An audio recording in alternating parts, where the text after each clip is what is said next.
Good morning, is a Sunday. Yan ang aking mga halaman sa aking balcony. Na ipasok ko na silang lahat. O, tingnan nyo. Yan lang. Makikita nyo ang kagandahan nila. Yan. Diba? Punong-puno ang aking kitchen. Kung gusto nyo tanawin nyo. Ayun ang kitchen ko. Tingnan nyo naman ang aking table. Hindi na makainan sa dami ng halaman. Okay lang. Yan ang aking happiness. Tingnan nyo naman, malapit na sila magbukal. Tingnan ang gaganda, oh. Yan lang naman ang aking happiness dito sa Japan. Wala nang iba. Kasi nga, dahil ako'y nag-iisa, tingnan nyo naman yung tuktok. Wow! Yan.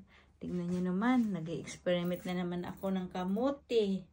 Hindi ko alam kung mabubuhay yan kasi nga malamig. Pero try lang ng try.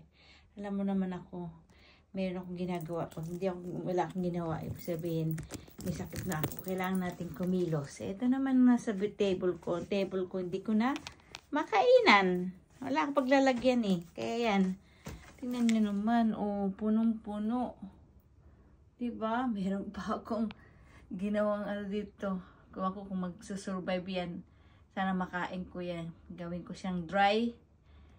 Anong pangalan nito? Sino mo ba yan? Hindi ko alam. Basta sa dry dito, kaki. Yan dito sa Japan pangalan niya. Ayan, tingnan nyo.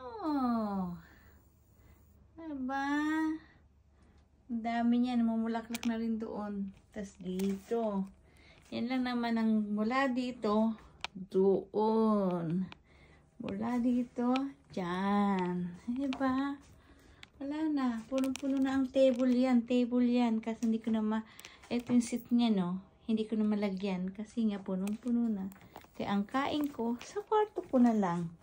Tingnan nyo naman yan. Pagising mo sa umaga, ikita mo kagandahan ng bulaklak. Ayan, malapit.